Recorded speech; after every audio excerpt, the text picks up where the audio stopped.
and fuel consumption. But of course, when you look long term, I think also Rolls-Royce motor cars need to look into alternative drivetrains.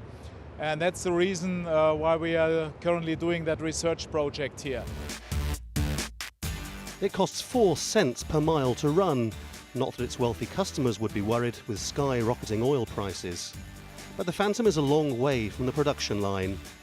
It is, as Rolls-Royce CEO Thorsten Müller-Ottfoss describes it, a research project and an experiment.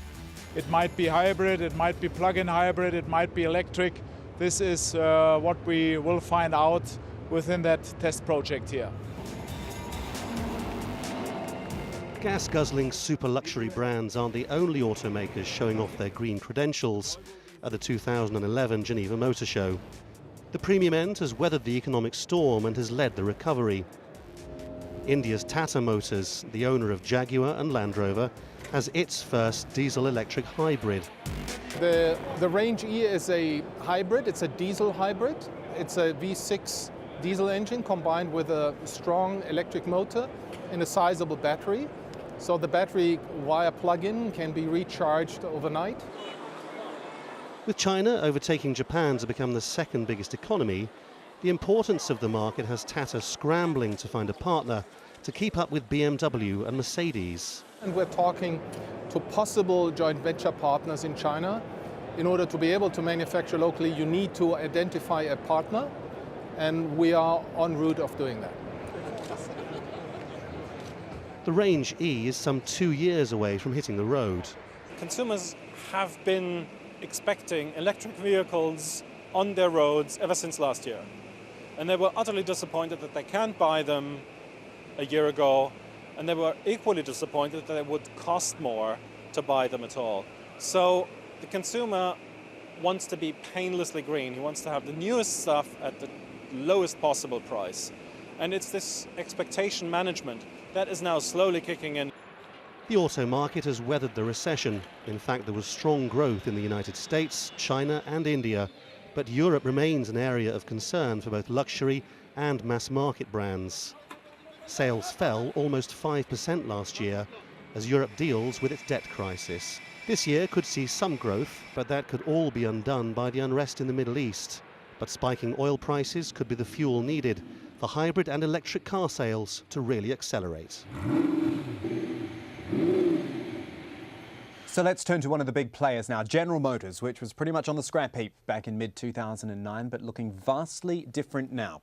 And joining us from the auto show in Geneva is a regular visitor to Counting the Cost. It is Nick Riley, the president of General Motors Europe. Good to see you again, Nick. Probably the third or fourth time I've spoken to you since the financial crisis. This has been quite a turnaround for General Motors, hasn't it? Back from the brink, back from bankruptcy, and back to profit. Yeah, GM's doing great all around the world. It's turned around. We've turned around the operations in the US, and our international operations are continuing to do really well, particularly in China and Brazil and other places. In Europe, actually, you've got to ask if the glass is half full or glass is half empty. I see it as half full. We made losses last year, as predicted, but they were much smaller than the losses we had suggested over a year ago. And we look as though we're on the road back to profitability quicker than expected. And we've had great reception from our new cars, so we're feeling much more confident. But what is it then that makes you so confident about increasing things in Europe, given that, as you've pointed out, it has, dragged the chain for the whole GM brand? What specifically are you doing to help Europe come back to life? Well, we've been through a major restructuring of the organization, which has taken out 20% of capacity, including closing a plant down in Belgium. We've lost a lot of people in the UK and in Spain and in Germany. We still have some to go, but it's on track. And so our cost level overall is down at a level now where we can make money at a much lower industry.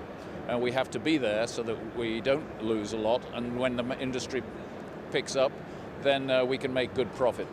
The other thing is we've had excellent performance in our manufacturing plants, so they've taken cost out there, our quality is high, and the new products that we've launched last year, and again we're going to do this year, are receiving really strong attention. We've won many awards, so we're driving it both on the revenue side and also on the cost side. we know what the plan is and we are executing it.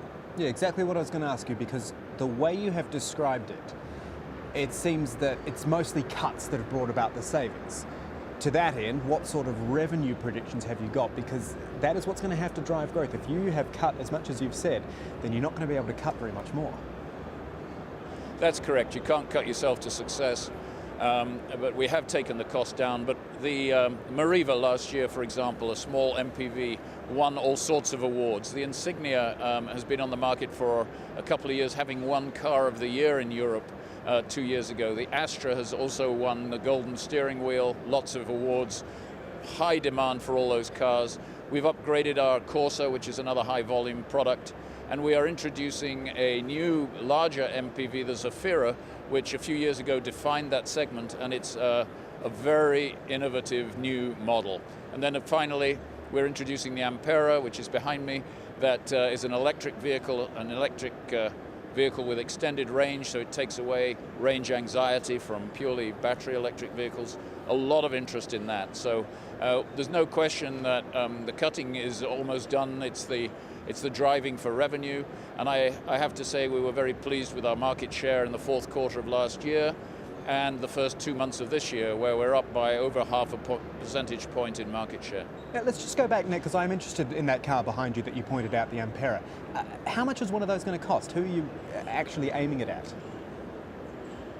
Well, this is the first generation Ampera. It's priced at about 42,000 euros. But you take off that the various different incentives that different governments are offering, anything from 5,000 to 7,000 euros. So it comes down into the kind of mid 30,000 euros. That's still quite expensive for a car of that size, but it's got a great drive, and of course the fuel economy depends on how much you drive, but it's incredible. Costs €1 to fill up, to recharge.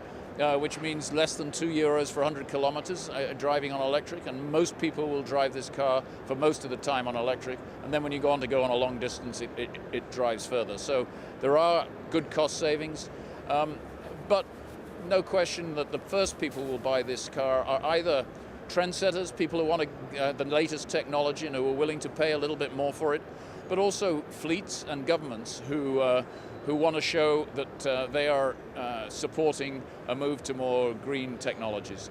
Those will be the first early adopters, and then when we bring in Generation 2, hopefully the costs will have come down. We can make it a little bit more affordable to the mass markets, and that's where we'll go with Gen 2. And not a bad time then to be putting out a car that only costs a couple of euros to fill up, because you can't ignore price of oil at the moment. Given all the uncertainty we see with oil, how concerned are you about the effect that's going to have on the auto industry? Yes, I am, as I'm sure everybody is. If it does go up significantly, then we are fairly well placed in our offerings, including the Ampera. But what concerns me more is if it's a very sharp spike and it's a supply-driven spike, i.e. we can't get oil out of Libya or somewhere, it'll drive the price up sharply. That will affect the economy generally and the car market.